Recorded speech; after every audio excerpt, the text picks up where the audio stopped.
Hi, this is Travis, friends with Chris, and thankful he showed me selling my wife's brand new car was a good idea. And even better news, she says we can still be friends. But first, check this out. I always kind of thought that if Congress had to live by the rules that they passed, things would get a lot better. But unfortunately, they exempted themselves, and they really left, a lot of opportunity, for a lack of a better word, of kind of gaming of the system. The young and healthy individuals are finding it's more cost effective to either pay the penalty, which if you're in a lower income bracket, it can be, minimal, or go to one of these health cost sharing ministries, opposed to going on the policies. Alrighty, everyone, this is the Money Peach Podcast. I'm your host, Chris Peach, and I'm going to be bringing on some of the most amazing people I can find so they can tell you how they do their life and their money the right way. So what's one of the most boring topics there is when it comes to personal finance? If you said insurance, you would be right. Which is why I'm bringing on an insurance expert today. No, in all seriousness, insurance is boring. I'll be the first to admit it. But after looking at some of the stats out there, what I'm finding is one of the number one reasons people are declaring bankruptcy is due to medical debt. Now, health insurance goes hand in hand with that. So I decided to bring on an insurance expert. Michael Dinich is coming on the show today. We're going to talk about why the Affordable Care Act is no longer affordable, what you can do about it, how he's had people go from paying $1,200 a month in premiums to paying only $50 a month in premiums. We're going to talk about health savings accounts and how those can be used to help you as well. So without further ado, let me bring on Michael Dinich. He is yourmoneygeek.com.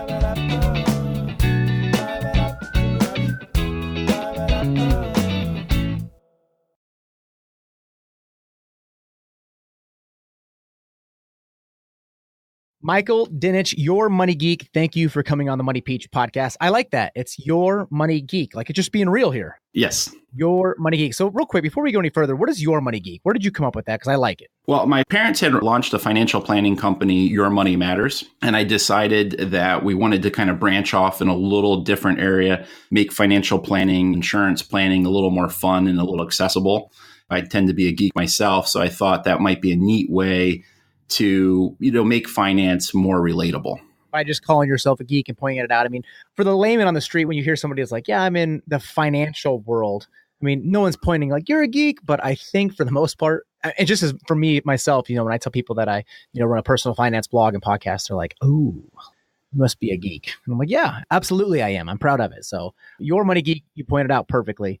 So the reason why we wanted to have you on the show is you're a money geek. You have a lot of knowledge in a lot of different areas, but one area that you specialize in is insurance. That is correct. The question that I receive on a daily basis is, why is health insurance so expensive? It's become like the second mortgage for a bunch of families out there. And, 6-7 years ago, health insurance wasn't a big issue, right? And now it's like enemy number one. Why is that? A number of factors has contributed to insurance being so expensive. And one of it's actually government intervention. I think that the government was well-intentioned when they tried to roll out with the Affordable Care Act.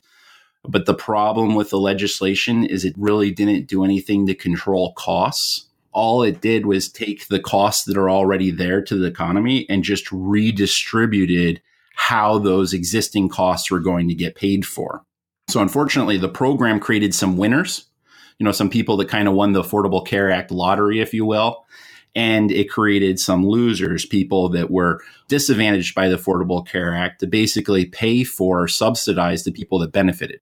So the problem in that is whenever the government kind of creates programs where some people win and some people lose, you have this situation where the people that are losing will work to avoid those penalties. And so they moved to alternatives to the Affordable Care Act. The people that benefited by the Affordable Care Act obviously moved to maximize their benefits. So you didn't have as much revenue coming in to subsidize those benefits as people had hoped would. And so that's what's been driving insurance costs up. Yeah, I mean, so I always let people know straight up that I'm a full-time firefighter, right? So I have a podcast, but I'm also a full-time firefighter. So I think what makes it relatable for me is I got to make sure I understand it. And so tell me if I'm on the right track here for our listeners. So you had health insurance before Obamacare, before the Affordable Care Act. You had just health insurance. And, some people had it and some people didn't. And the government came in and says, we're going to make sure everybody has it, which is a great thing. I don't think there's bad intentions about that. Now, if everybody's going to have health insurance, by the way, if you don't have it, you're going to get penalized. But if everybody's going to have health insurance, then technically the money has to come from somewhere, right? It does. To make it plain and simple, where did the money come from? For those who couldn't afford it, who didn't have health insurance, where did the money come from for those who didn't have it? Well, that's really the problem. It wasn't funded the way that it should have been in the early stages. And it's basically just a pay-as-you-go system where the government's taking from the general fund that kind of pay for the program. They had thought that they were going to raise revenue to pay for the program by taxing certain services, medical services, and by assessing penalties to individuals that maybe weren't buying the insurance.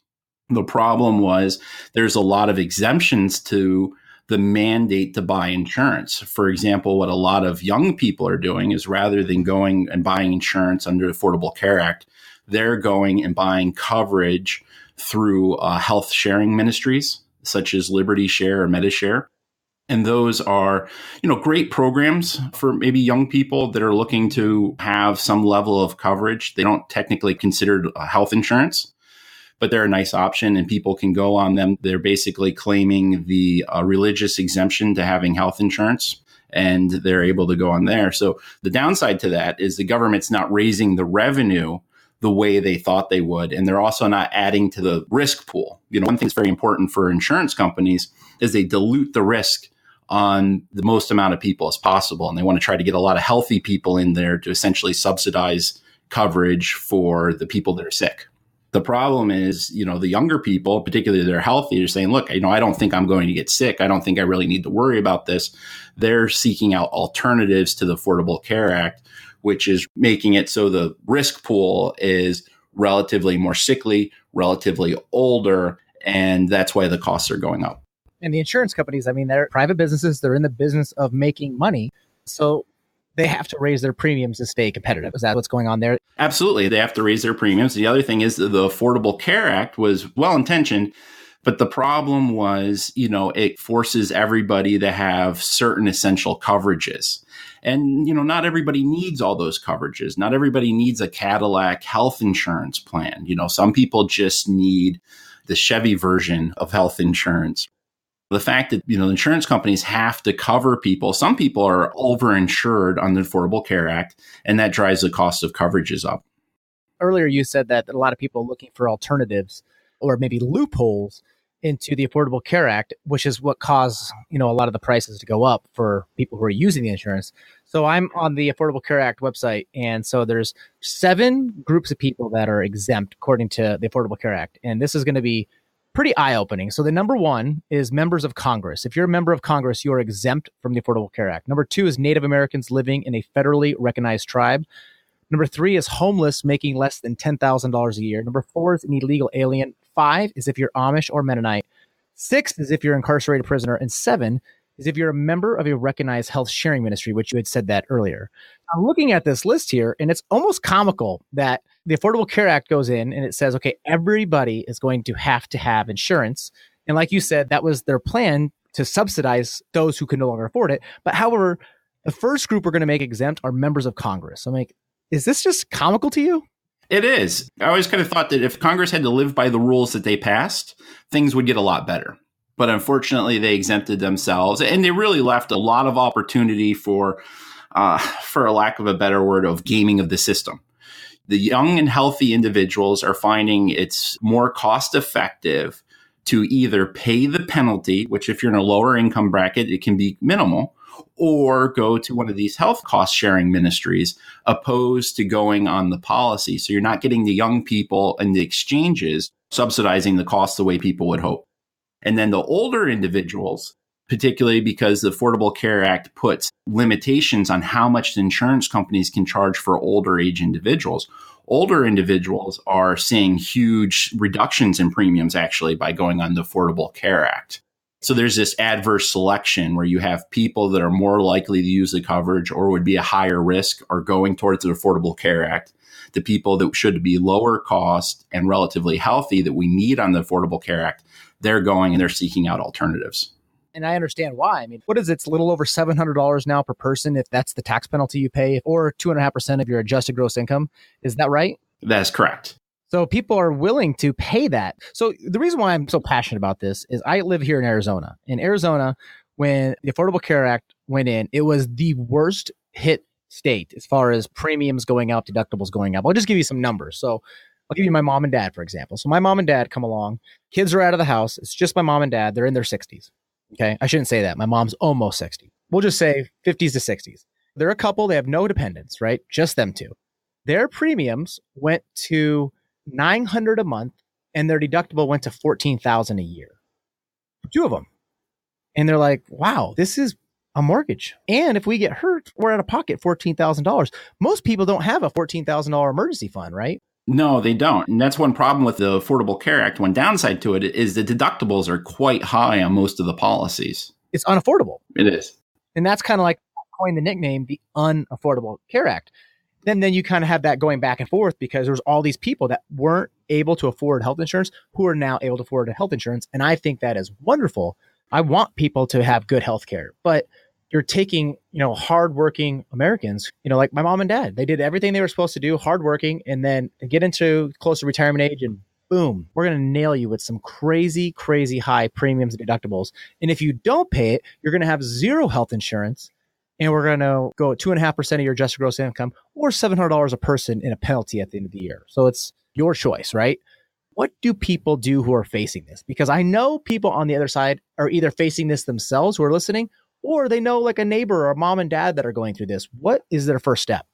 Well, a couple of things. For individuals who the Affordable Care Act is maybe the only option.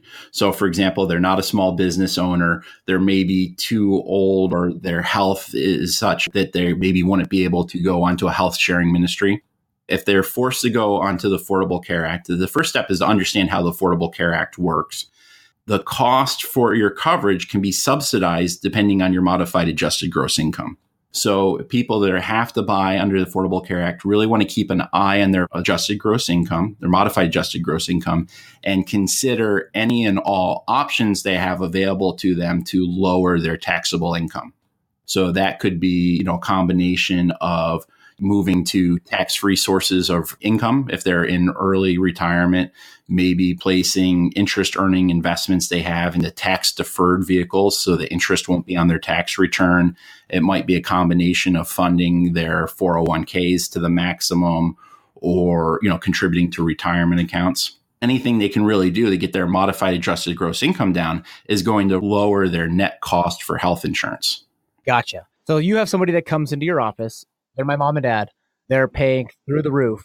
You're going to start looking at is, how can we lower your adjusted gross income to get you to pay less? Is that technically? That is correct. So like you said, maxing out 401ks. There's obviously plenty of ways to lower your adjusted gross income. What are some of the savings people can expect by doing these things? Well, I've had individuals that have been able to reduce their coverage on the Affordable Care Act by using a little bit of tax planning to go from where they were paying $1,200 a month for coverage under the Affordable Care Act to just $50 a month. Okay, you caught my attention. $1,200 a month to $50 a month. How is that possible? Well, a couple of ways. These were individuals that were in their late 50s and they were maybe eligible to retire early, but health insurance was preventing them from retiring because it was expensive. So what we did was we did a little bit of pre-planning. We looked at how much income they were going to need in the years prior, before they reach age 65 and can go on Medicare. And we did Roth conversions and some tax planning so they could take tax-free income from the date they retired prior to age 65 to age 65 and minimize their taxable income. So this takes them down from $1,200 to $50 a month. Correct. What about deductibles? What can people, is that just something they're going to have to face? Well, it really depends on, the state that they live in, because remember, every state's a little bit different when it comes to these health insurance and the plans that are available. So if we can get the cost of health coverage down low enough so we can get the government subsidy to cover the majority of the health insurance premium, then we can start looking at going with lower deductible plans. They might be more expensive, but if the government's picking up 80% of the cost of it, then, it can be affordable to go to lower deductible plans or maybe even start eliminating the deductibles. You and I talk about this because this is what we love to talk about, right? But I'm sure there's people listening going, you know what? I'm a little confused and I just want to break it down. If you are confused, we're going to break this down. If you're not confused, just bear with us. So kind of let's talk about that relationship between premiums and deductibles. I'm going to let you go ahead and start us off, but how does that relationship with when the premiums go down, deductibles go up, and vice versa? Okay, so general rule of thumb is that the higher your deductible is, the more you're willing to pay out of pocket should a healthcare situation arise, the lower your monthly insurance premium is going to be. It really comes down to finding the right balance between what people feel they could shoulder themselves. You know, God forbid, if I had a medical emergency, I feel like I could pay this much out of pocket. But if I had to spend over than that, I would be in trouble. And that's where we want to try to start bringing in the insurance. So the higher the deductible, the lower the cost of the insurance would be. But under the Affordable Care Act, your cost of insurance is subsidized based off of your modified adjusted gross income. So if the subsidy is large enough, it may not be advantageous to take on a massive deductible because, you know, they're not really paying much in the way of coverage. Gotcha. So how you just explained it to me, I'm going to reiterate again because I like being as simple as possible. Premium versus deductible. So the deductible is how much risk that I'm willing to take on because it's money coming out of my pocket. So the higher deductible, there's more risk in the form of payment coming onto my shoulders. Correct. So the company is willing to lower my monthly cost because they're transferring some of the risk off of the insurance company and onto me, correct? Correct. The opposite's true. So if I don't want to pay a high deductible, that means, you know, it's going to be a low deductible me. The risk has lowered for me. However, the insurance company is taking on more risk. So insurance is you're paying for the mitigation risk. So now people have to pay more for a monthly fee because the insurance company just took on more of that risk, right? It's that risk that goes back and forth. Am I explaining it well in layman's terms? Correct. So it's like a teeter-totter. If the deductible's high, the premium goes down. If the premium's high, the deductible goes down. Perfect. Okay. Just so we're all following along here. This third element that comes in, it is the Affordable Care Act, which comes in and it adjusts those numbers based on your modified adjusted gross income or based on your income after you put money into 401ks and all your deductions and all that, correct? That is correct. And that's where it starts getting tricky because then you have to figure out what's the maximum amount of subsidy I'm eligible for under the Affordable Care Act and how does that fit into the coverage.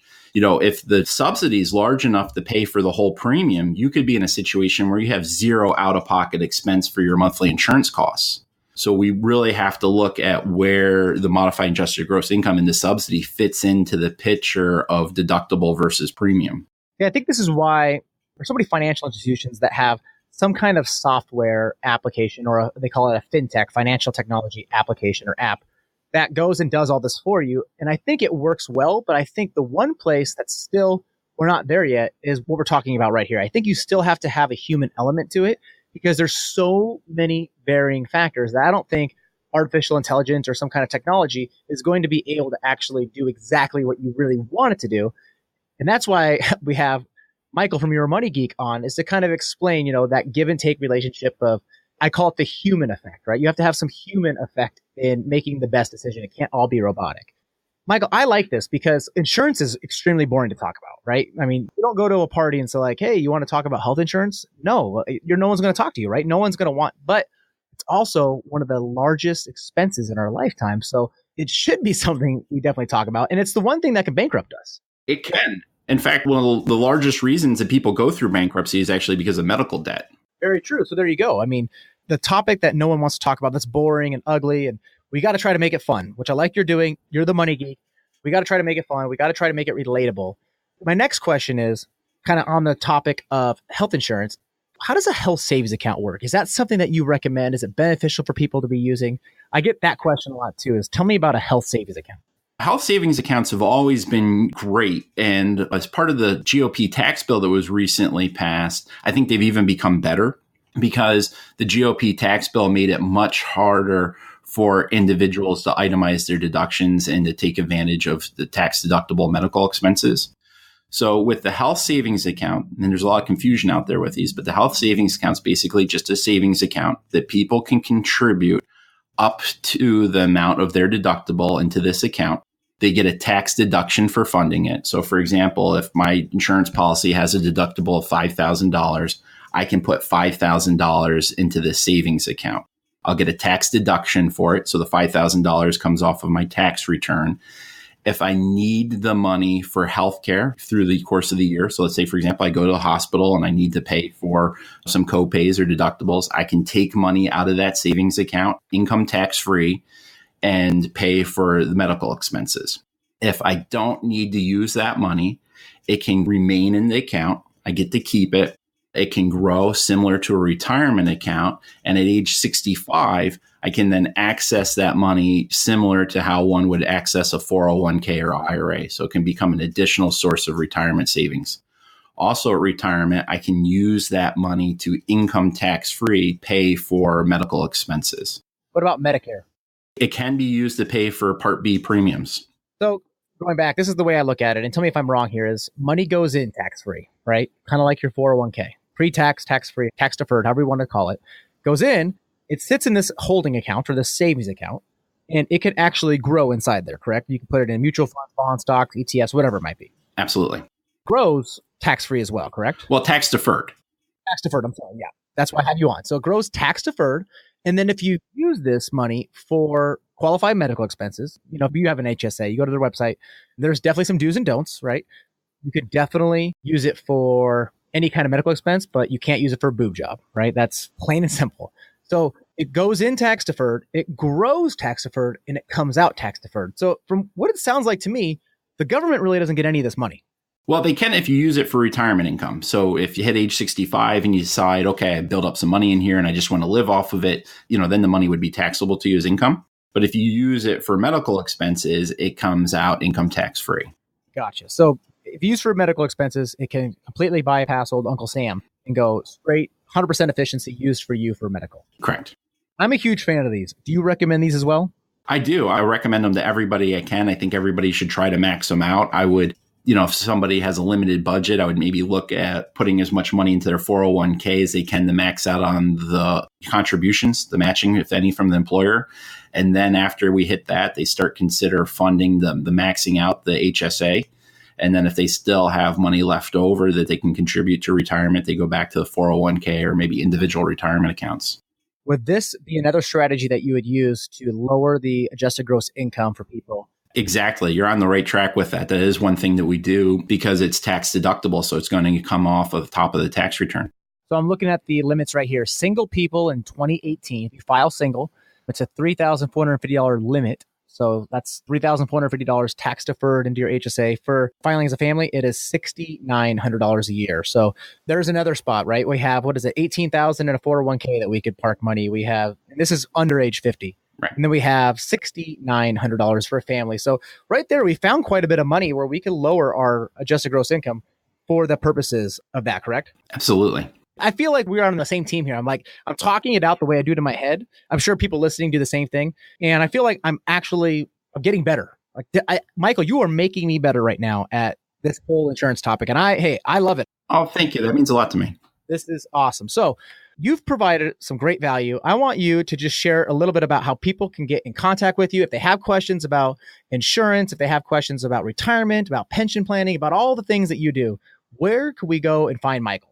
So the best place to find us is right on our website. It's yourmoneygeek.com. People can go on there, get a little bit more background information about us and what we do. And they can also sign up for a phone consultation. And that's all free, correct? Correct.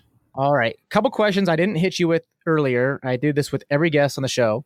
I always ask 2 questions at the end of the show. So the number 1 question I have is, if you could give away one book, only one book for the rest of your life, what book would you recommend people read?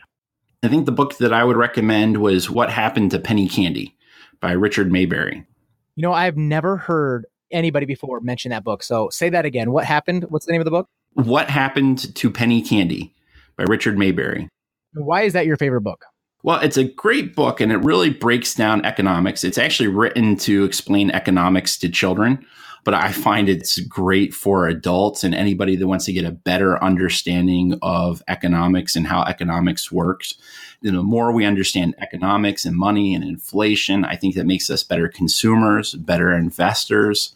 I think it even makes us better consumers of political information and better voters. So I think that's a great book for people to read and get a better understanding of economics. All right, we'll definitely link in the show notes to that book. The last question I have for you, Michael, is what is the picture on the home screen of your phone? So the picture on the home screen of my phone is my two children, Anna and Gabriel. And how old are they? They are 10 and 8. And why is that the picture on your phone? Is it just something to remind you of? It is. It motivates me because that's what I'm really building this business for. I'm building it for the future for them, not only to support them, but my hope is my parents recruited me in coming into the industry. And my hope is that my kids will come into the industry and take it over. So I'm doing this for them. I love it. Hey, Mike, thanks so much for coming on the show. Glad to have your expertise on here. It's good when we can talk about insurance, break it down, and actually make it, somewhat fun, somewhat relatable. But most importantly, I mean, like you said, it's, the number one cause of bankruptcies is medical debt. It's a huge expense. It's something that needs to be talked about. It's not the most fun topic, but it's one of the most necessary topics. And I just think that's the way it goes. So thanks so much for coming on the show. Thank you. Thank you very much for having me. And just like that, we wrap up another amazing episode of the Money Peach podcast. All the show notes, the links, anything that Michael and I talked about can be found over at moneypeach.com/session88. That's moneypeach.com/session88. Special thanks goes out to my producer, Steve Stewart, and my assistant, Kayla Sloan. Without them, this show would not be possible. Stay tuned next week where I bring on a replay guest, one of our most popular episodes to date, George Lawton, back from episode 42, talking about extreme focus and how he uses his morning routine to set up his entire day. You won't want to miss it. Thank you so much for listening, and we'll see you next week. Hey guys, did you know Andrew and I were once living paycheck to paycheck and we had racked up $52,000 in consumer debt in only 4 years of marriage? Yeah, we were normal until we hit rock bottom. You see, since that moment, we decided to stop borrowing money, stop using credit cards, pay with cash, and then we did the unthinkable and we paid off $52,000 in only 7 months. Sounds crazy, right? Well, maybe not as crazy as working nonstop to send all of our money to the bank in the form of payments. Here's the deal. I'm hosting a free workshop where I share our story and I show you the same step-by-step method to going from broke to debt-free and then on to building wealth. So head on over to moneypeach.com/workshop to grab your spot in this free online training that I promise you are going to absolutely love. Once again, that's moneypeach.com/workshop.